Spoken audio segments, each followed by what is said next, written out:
আসসালামু আলাইকুম রহমতুল্লাহ। সবাইকে আন্তরিক শুভেচ্ছা।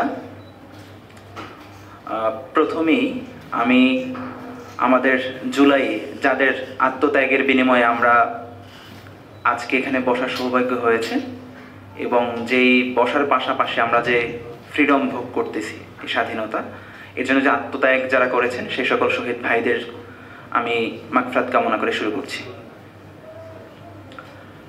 যেহেতু আজকে প্রোগ্রাম উত্তাল জুলাইয়ের অমলিন স্মৃতি, আমি যেহেতু আমি একটি লেখক সংগঠনের প্রতিনিধিত্ব করছি, লেখালেখির জায়গা থেকেই দুইটি বিষয় তুলে ধরতে চাই।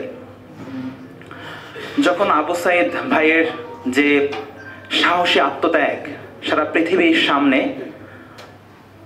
এক ধরনের হিমালয় সম সাহস নিয়ে যেভাবে তিনি দাঁড়িয়ে গিয়েছেন ফেসিবাদের সেই বুলেটের সামনে, এই স্মৃতি দেখে আসলে কেউ আসলে স্থির থাকতে পারেনি।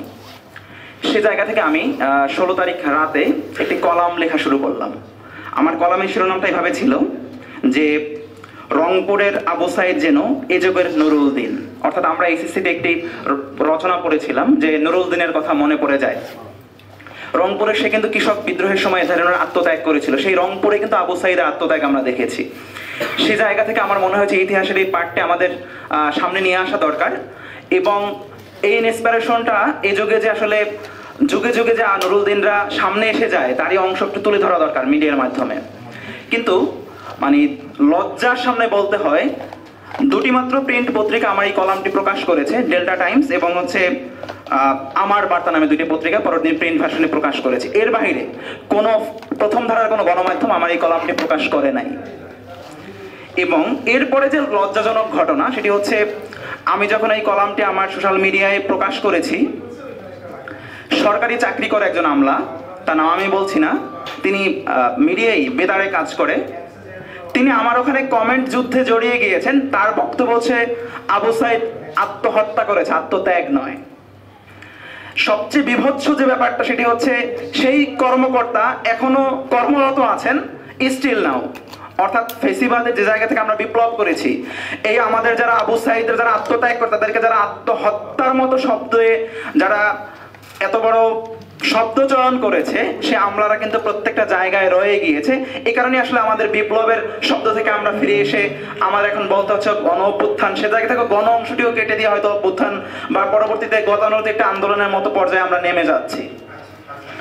আমি ধন্যবাদ জানাবো আজকে আয়োজক সংগঠন পুনাবকে। তারা এই অভ্যুত্থানের বর্ষপূর্তি উপলক্ষে এ ধরনের একটি আয়োজনের সুযোগ করে দিয়েছেন এবং আমরা কিভাবে আমাদের এই বেসরকারি বিশ্ববিদ্যালয়ের শিক্ষার্থীদেরকে সামনে নিয়ে কিভাবে আমরা সম্মিলিতভাবে এই জুলাই কেন্দ্রিক কাজকে এগিয়ে নিয়ে যেতে পারি, নতুন বাংলাদেশ বিনির্মাণে ভূমিকা রাখতে পারি, এই বিষয়কে সামনে আনার জন্য আমার মনে হয় কয়েকটি বিষয় যেগুলো আসলে আমাদের আলোচনার বাইরে থেকে যায়, কয়েকটি বিষয় আমি তুলে ধরতে চাই। প্রথমত হচ্ছে বেসরকারি বিশ্ববিদ্যালয় সমূহের যে ট্রাস্টি বোর্ডগুলো আছে, যে ট্রাস্টি বোর্ডগুলোর পিছনের কথা একটু বলতে হয় যে আমাদের রাষ্ট্রের সাথে দায়বদ্ধতার জায়গা কি। প্রতি বছর এইচএসসি পরীক্ষা দেয় প্রায় 14 থেকে 15 লক্ষ, কিন্তু উচ্চশিক্ষার আসন আছে বিশ্ববিদ্যালয়গুলো, পাবলিক বিশ্ববিদ্যালয় সর্বোচ্চ 50,000-এর মতো। সে জায়গায় জিপিএ 5 পাওয়াই থাকে প্রায় 1.5 লাখ। তাহলে বাকি স্টুডেন্ট দায়বদ্ধতাকে রাষ্ট্রের নেই? রাষ্ট্রের দায়বদ্ধতা অবশ্যই আছে। এই জায়গা থেকে প্রাইভেট ইউনিভার্সিটিগুলোর সৃষ্টি। কিন্তু প্রাইভেট ইউনিভার্সিটিতে আমরা যখন ভর্তি হচ্ছি, এই শিক্ষা রাষ্ট্র তো ব্যর্থ হয়েছে আমাদের উচ্চশিক্ষার আসন দিতে, সেই জায়গা থেকে প্রাইভেট ইউনিভার্সিটি আসছে। কিন্তু এই জায়গায় এক ধরনের আওয়ামী মাফিয়া, বাণিজ্যকরণ বলি, শিক্ষার বাণিজ্যকরণ সর্বোচ্চ জায়গা বলি, 15 বছর সেইটা প্রতিষ্ঠিত হয়েছে। বিপ্লবের 1 বছরেও 2-1টি প্রাইভেট ইউনিভার্সিটি ব্যতীত কোনো জায়গায় সেই মাফিয়া তন্ত্রর জায়গা থেকে বের হয়ে আসতে পারেনি এবং তাদের এত অসীম ক্ষমতা দেওয়া হয়েছে। কিছুদিন আগে দেখেছি প্রাইভেট ইউনিভার্সিটি স্টুডেন্টরা যৌক্তিক আন্দোলনে তারা রক্তাক্ত হচ্ছে। তার মানে এই জায়গায় আমাদের যে একটি কাঠামো আছে, সেই কাঠামো কিন্তু এখনো ভাঙে নাই। আমাদের আওয়াজ তুলতে হবে। ফেসিবাদী আমলে বিশেষ করে মন্ত্রী এমপি তাদের ছাড়া কিন্তু কোনো ট্রাস্টি বোর্ড গঠন হতো না। যে ট্রাস্টি বোর্ড স্বাভাবিকভাবে প্রফেশনালভাবে পেশাগত ছিল, সেই ট্রাস্টি বোর্ডগুলো দখল করা হয়েছে। সেই জায়গা থেকে আমরা বলবো না যে নতুন কোনো দল দখল করুক, বরং আমরা এতটুকু আওয়াজ তুলবো এই কাঠামো ভেঙে পেশাগত জায়গায়, প্রতিষ্ঠানিক জায়গায় কিভাবে বেসরকারি বিশ্ববিদ্যালয়গুলো দাঁড়া করানো যায়, সেই জায়গায় আমাদের কাজ করা উচিত। দ্বিতীয় একটি ব্যাপার আলোচনার বাইরে থেকে যায়, সেটি হচ্ছে প্রাইভেট ইউনিভার্সিটিগুলোর পেশাগত জায়গা আনার পাশাপাশি বাইরের দেশে আমরা দেখি প্রাইভেট বিশ্ববিদ্যালয়ের জন্য সরকারিভাবে কোনো বরাদ্দ, স্কলারশিপ, বৃত্তি অনেক ধরনের প্রোগ্রামের আওতায় আনা হয়।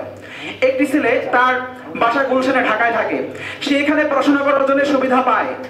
একটি প্রত্যন্ত অঞ্চলের গ্রামের একটি ছেলে ভালো একটি প্রাইভেট ইউনিভার্সিটিতে আসার কিন্তু সুযোগ পায় না, তার যদি আসতে হয় সমান এক্সপেন্স তাকে বহন করতে হয়।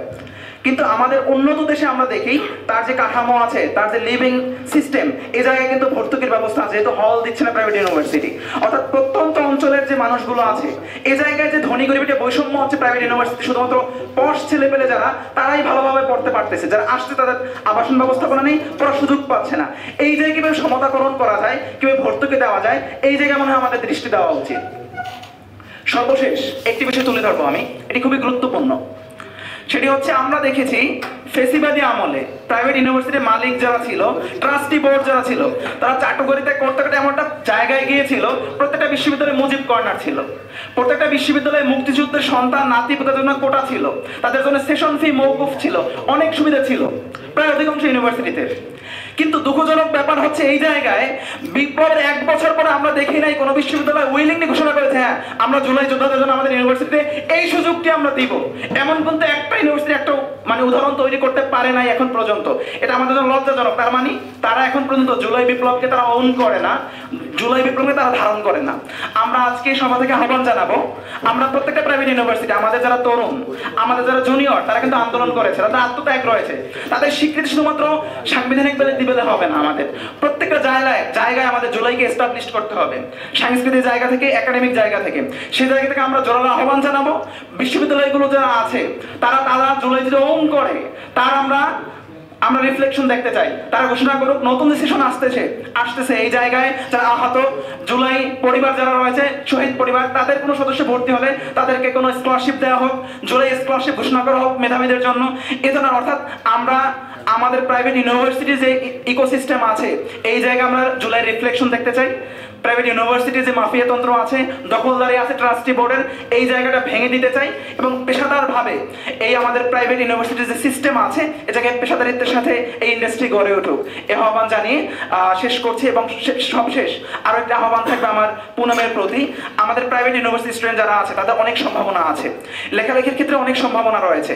আমাদের ভয়েসগুলো শুধু আমরা আজকে শুধু এই 4 দেয়ালে সীমাবদ্ধ না রেখে আমরা যদি প্রশিক্ষিত করতে পারি, আমাদের জায়গায় লেখক তৈরি করতে পারি, এ ধরনের স্কিল আমরা ডেভেলপ করতে পারি, আমাদের প্রত্যেকটা স্টুডেন্টকে যে আমরা মিনিমাম নাগরিক সাংবাদিকও শিখাতে পারি, তাহলে তারা কিন্তু তাদের টাইমলাইন প্রত্যেকটা জায়গায়, পত্রিকায়, প্রত্যেকটা জায়গায় তারা ভয়েস রেজ করতে পারবে, দাবিগুলো রেজ করতে পারবে। এক্ষেত্রে কোনো ইনিশিয়েটিভ নেওয়া হোক, সেক্ষেত্রে আমি অবশ্যই আন্তরিকতার সাথে এগিয়ে আসবো এবং সহযোগিতা করবো। সে আশাবাদ রেখে আমার বক্তব্য শেষ করছি। ধন্যবাদ সবাইকে।